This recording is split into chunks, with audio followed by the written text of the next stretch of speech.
Assalamualaikum warahmatullahi wabarakatuh. Wahai sahabat hikmah gelap, malam ini kita akan menyusuri kisah kelam seorang pria yang dulunya dihormati, disegani, dan dipanggil Pak Haji, namun berubah menjadi sosok yang menampar istrinya sendiri hanya karena tergila-gila pada judi online. Sebuah rahasia gelap yang perlahan terbongkar, sampai liang lahat pun menolaknya. Sebelum kita mulai, mari bersama-sama berselawat kepada junjungan kita Nabi Muhammad Shallallahu Alaihi Wasallam. Allahumma sholli ala Sayyidina Muhammad. Dan sekarang, bersiaplah. Tapi sebelum itu, jangan lupa like, komen, dan subscribe agar kisah penuh ibrah ini bisa terus hadir menemani malam-malam penuh perenungan. Di kampung kecil bernama Sukamulia, tinggal seorang pria paruh baya bernama Haji Mahmud. Warga biasa memanggilnya Pak Haji.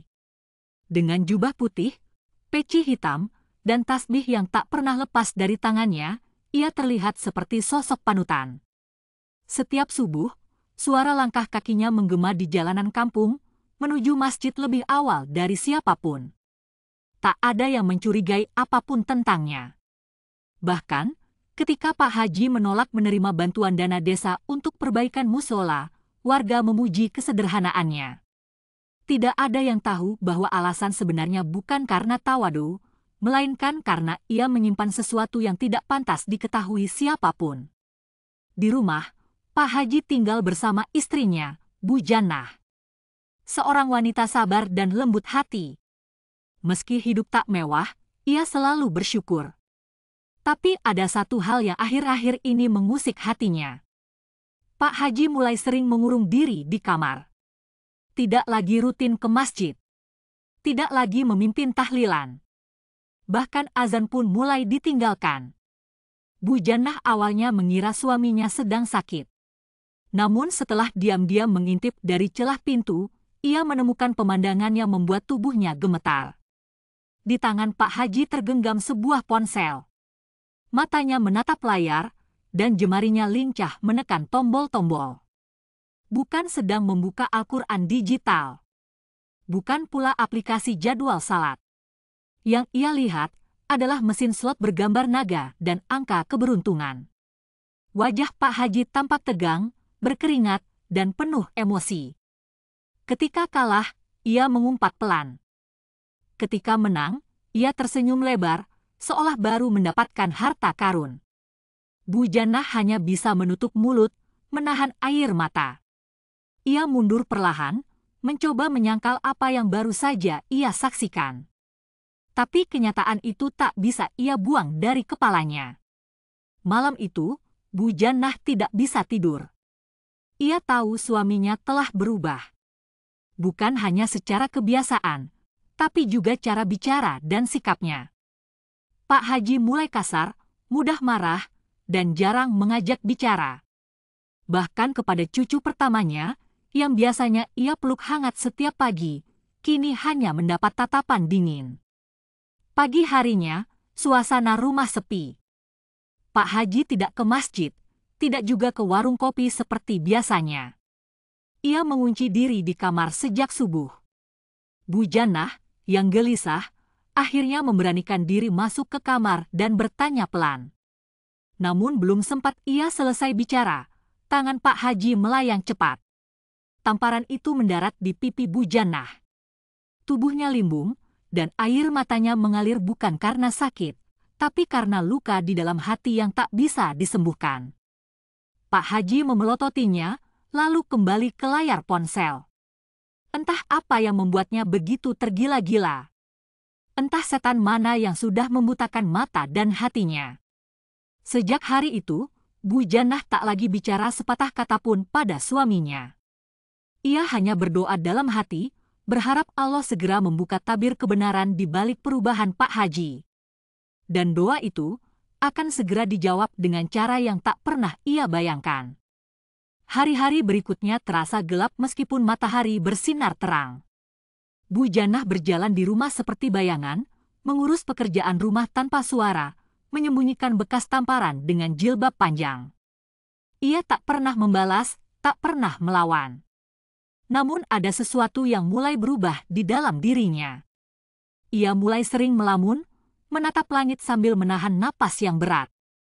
Pak Haji semakin dalam masuk ke dunianya sendiri. Ia rela menjual sepeda motor satu-satunya demi modal judi online. Katanya untuk sedekah. Katanya untuk pembangunan kuburan. Padahal dananya lenyap di balik layar ponsel. Ia mulai berutang ke tetangga. Menjual perhiasan warisan istri. Bahkan meminta uang saku cucunya dengan alasan untuk beli kitab. Malam-malam di rumah itu menjadi mimpi buruk. Suara notifikasi dari ponsel Pak Haji berdentang nyaring, mengisi setiap sudut rumah dengan irama dosa. Kadang terdengar umpatan, kadang jeritan kegembiraan palsu. Rumah yang dulu dipenuhi doa kini berganti dengan teriakan dan tawa yang mengerikan. Suatu malam, saat hujan turun pelan-pelan, Pak Haji duduk sendirian di ruang tamu. Matanya merah, napasnya sesak, dan layar ponsel menunjukkan notifikasi kekalahan besar. Ia baru saja kehilangan jutaan rupiah hasil gadai tanah belakang rumah. Ia tidak bicara, tidak menjerit, tidak marah. Hanya diam.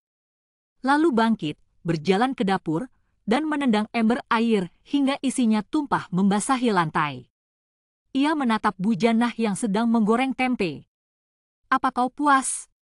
Lihat sekarang. Semua ini gara-gara kau," teriaknya. Bu Jannah tidak menjawab. Ia hanya mematikan kompor, lalu berdiri mematung di sisi meja. Wajahnya tenang, tapi matanya menyimpan sesuatu yang dalam. "Kalau kau gak dukung aku, jangan ganggu," bentak Pak Haji lagi. Tak lama, ponselnya berbunyi. Sebuah notifikasi pop-up muncul. Bonus gacha, 1 kali putaran gratis. Pak Haji buru-buru duduk kembali, matanya langsung berbinar. Seolah dosa barusan bukan apa-apa dibanding kesempatan menang chip emas. Ia putar kembali mesin slot digital itu, menatap layar dengan harapan kosong. Sementara di luar, langit mulai mendung. Petir samar menggelegar dari kejauhan. Hujan mulai deras, dan hembusan angin masuk dari sela-sela jendela. Tiba-tiba, lampu rumah berkedip. Ponsel Pak Haji Hang mati total di tangannya. Ia mencoba menyalakan ulang, tapi layar itu tak bergerak. Ia bangkit, hendak mencari charger, namun langkahnya terhenti.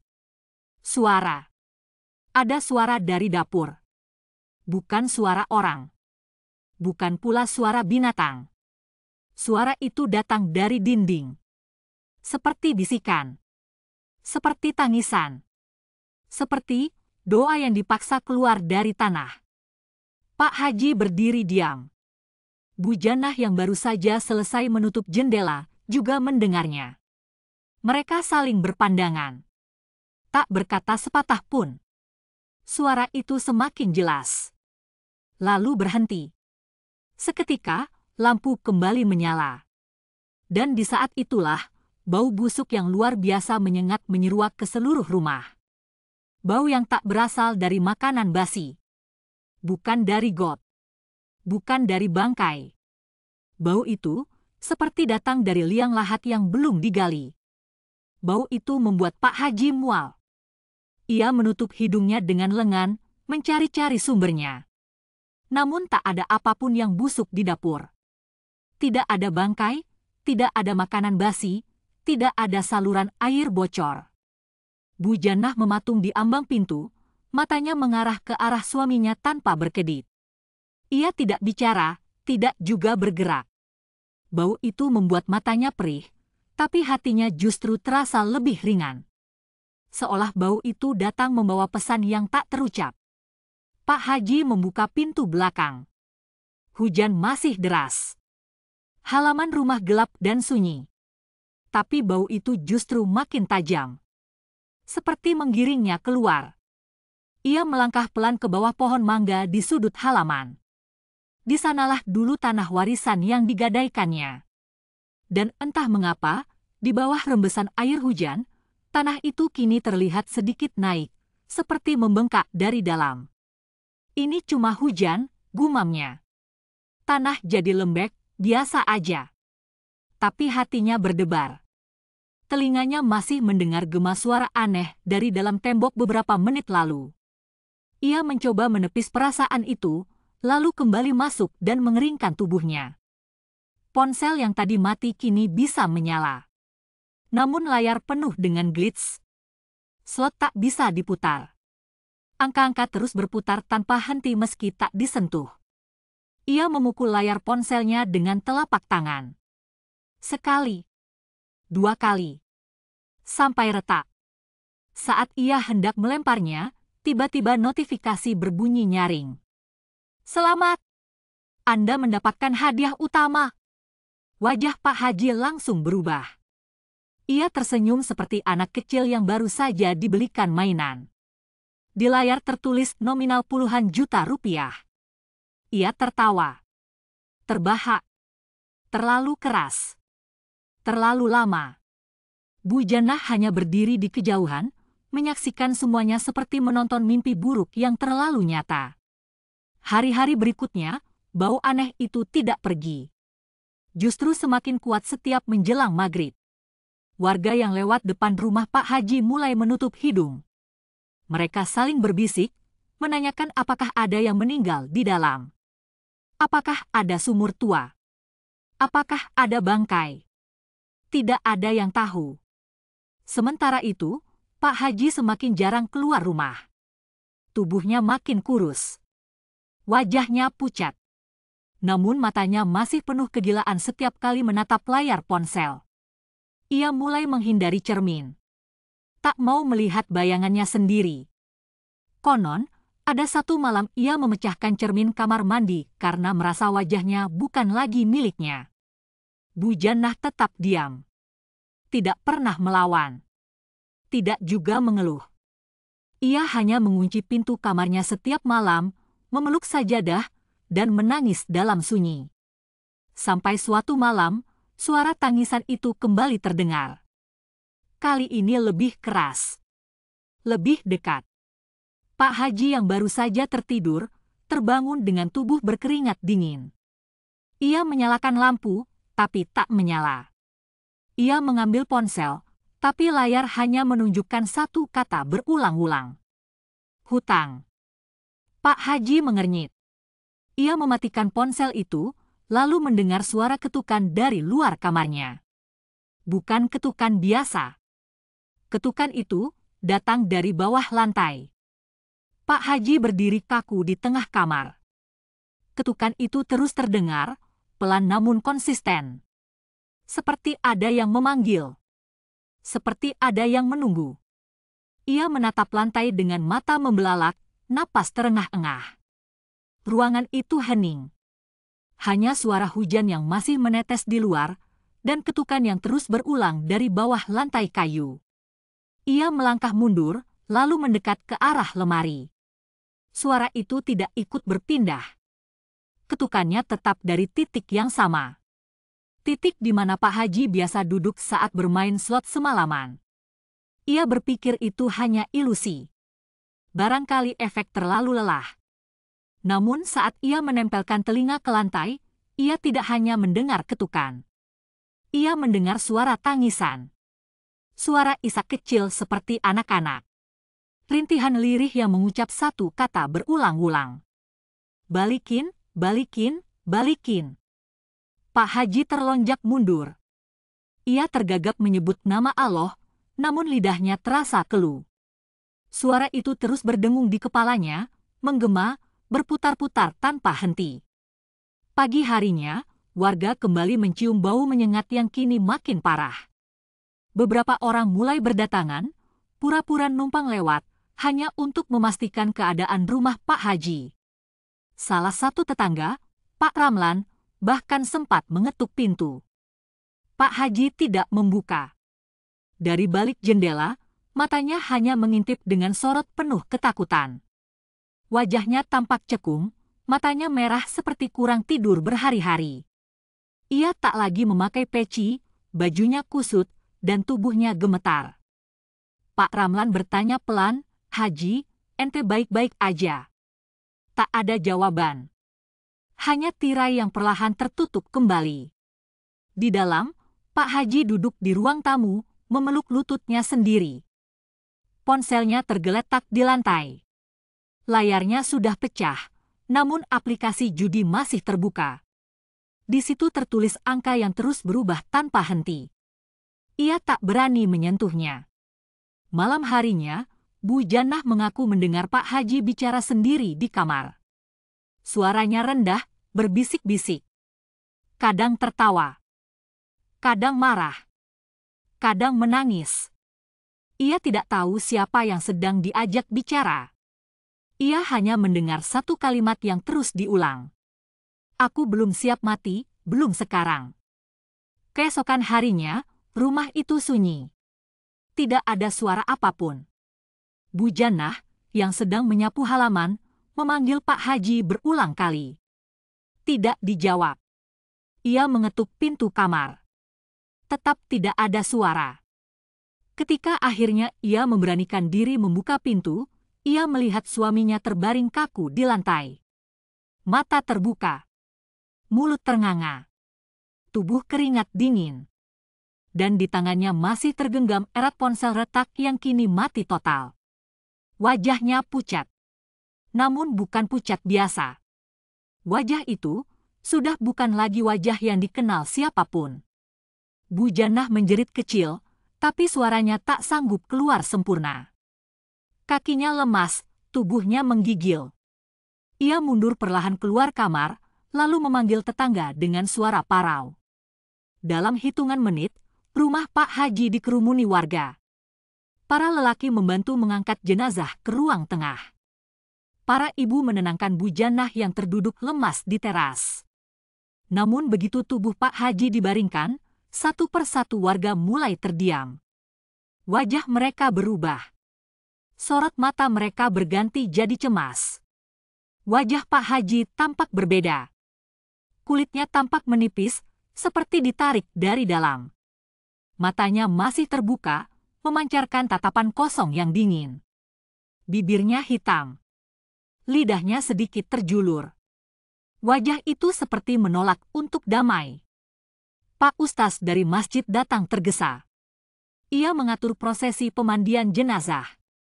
Namun saat air disiramkan ke tubuh Pak Haji, semua yang hadir langsung mundur.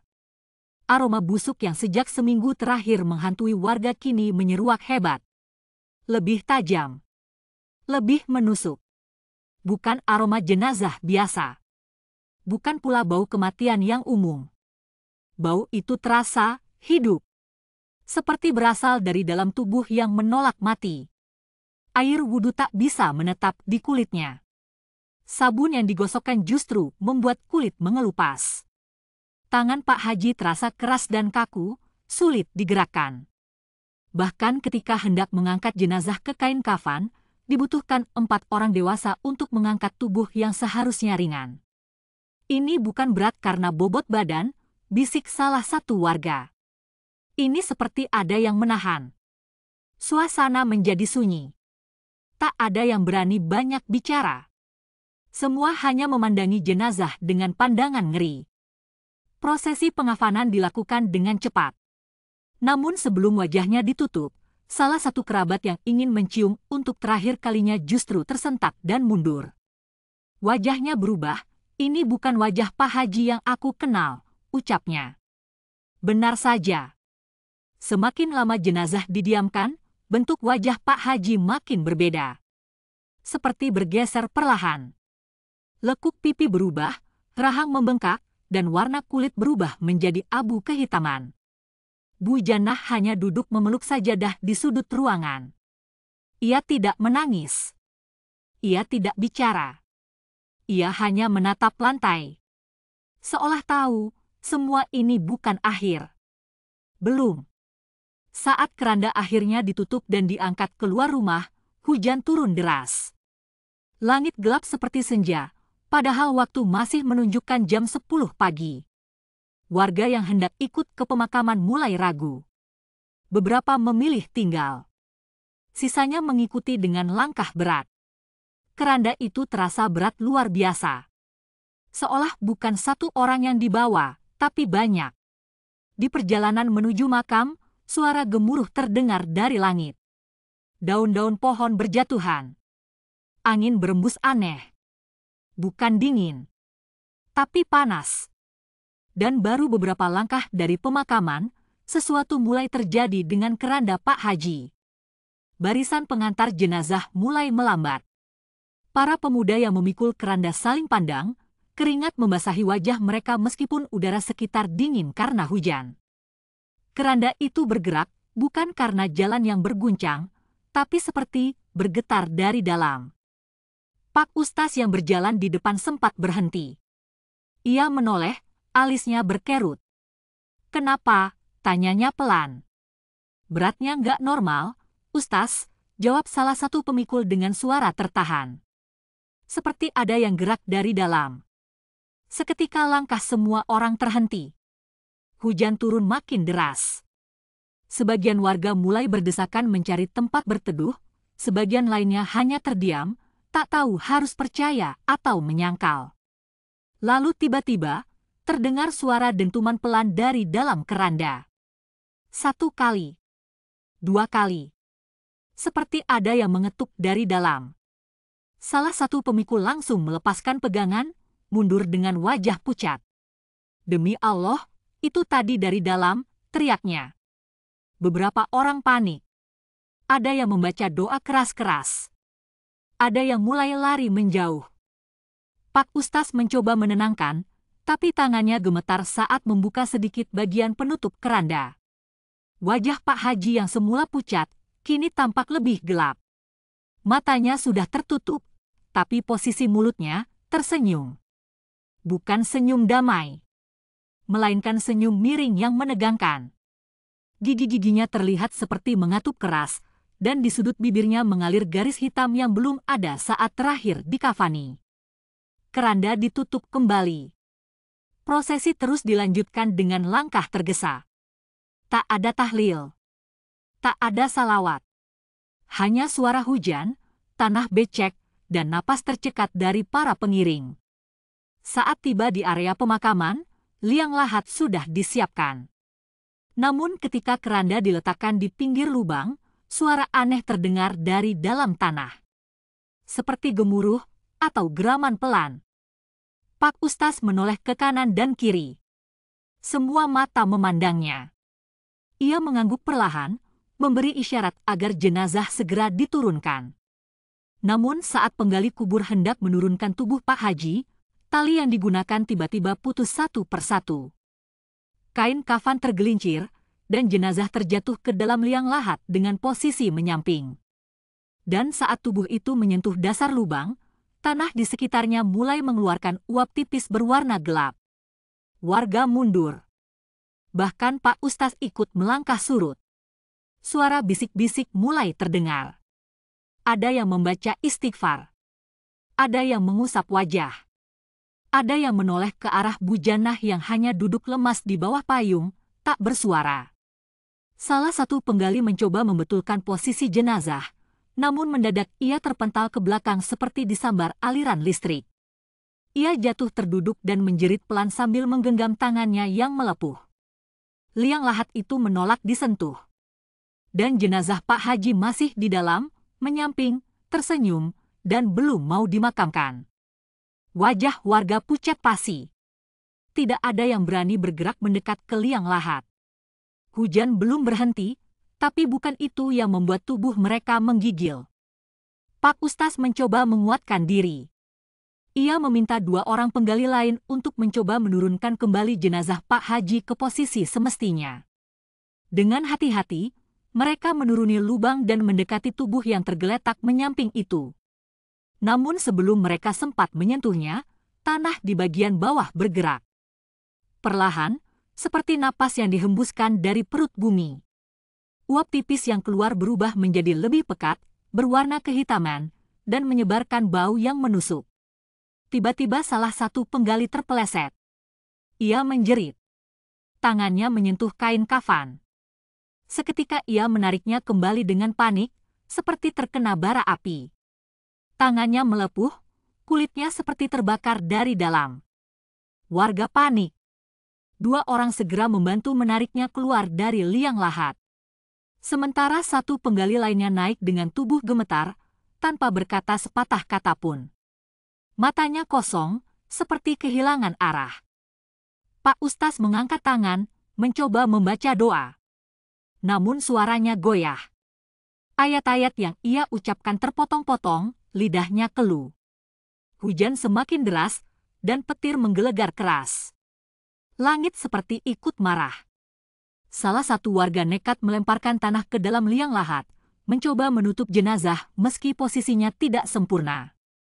Namun tanah itu justru seperti terpental, menyebar keluar liang tanpa menyentuh tubuh Pak Haji. Seolah ada lapisan tak terlihat yang menolak semua yang datang dari atas. Bu Jannah akhirnya berdiri. Langkahnya pelan, namun pasti. Ia berjalan menuju makam tanpa mempedulikan hujan atau tatapan warga. Di tangannya, ia membawa sajadah tua yang biasa digunakan Pak Haji salat tahajud bertahun-tahun lalu. Ia mendekati liang lahat dan melemparkan sajadah itu ke dalam. Seketika, angin berhenti. Hujan mereda. Tidak ada suara. Hening. Lalu suara seperti bisikan kembali terdengar. Pelan. Sayup. Hanya satu kata. Cukup. Tanah di sekitar liang lahat mendadak longsor sedikit. Tubuh Pak Haji tenggelam lebih dalam, seperti ditarik perlahan. Beberapa detik kemudian, liang lahat itu mulai menutup sendiri. Tanpa sekop. Tanpa tangan. Tanpa suara. Warga mundur satu persatu. Tak ada yang bicara. Tak ada yang berani menatap siapapun. Pak Ustaz menyelesaikan doa dengan suara lirih. Tidak ada yang menanggapi. Semua orang hanya ingin segera pulang. Dan di atas makam itu, tak ada nisan. Tak ada bunga. Hanya bau samar yang masih tertinggal di udara. Di malam harinya, saat semua telah kembali ke rumah masing-masing, seekor anjing liar terdengar melolong panjang di ujung jalan. Diiringi suara notifikasi ponsel yang berdering sendiri dari dalam kamar kosong yang tak lagi berpenghuni. Wahai sahabat hikmah gelap, sesungguhnya tak ada yang lebih menakutkan daripada hati yang telah dikuasai oleh cinta dunia dan hilang dari cahaya iman. Saat seseorang yang dikenal taat berubah karena jeratan hawa nafsu, terutama dari judi yang merusak akal dan hati, maka bukan hanya hidupnya yang rusak, tetapi kematiannya pun menjadi hina. Judi, meski tampak menyenangkan dan menjanjikan keberuntungan, sejatinya adalah jalan setan yang menyeret manusia perlahan menuju kehancuran. Ketika tangan yang seharusnya menengadah memohon kepada Allah justru menekan layar untuk taruhan, disitulah awal dari kehinaan yang tidak terlihat. Allah telah berfirman, "Wahai orang-orang yang beriman, sesungguhnya meminum, hamar, berjudi, berkorban untuk berhala, dan mengundi nasib dengan anak panah adalah perbuatan keji dari perbuatan setan. Maka jauhilah agar kamu beruntung."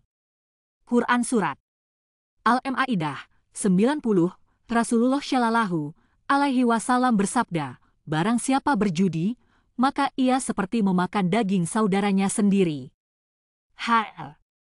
Ahmad, jangan biarkan cahaya iman padam karena gelapnya dunia digital dan jebakan judi online. Jangan sampai tangan yang dulunya menyalami tetangga kini ditolak tanah saat meninggal dunia. Sekian. Assalamualaikum.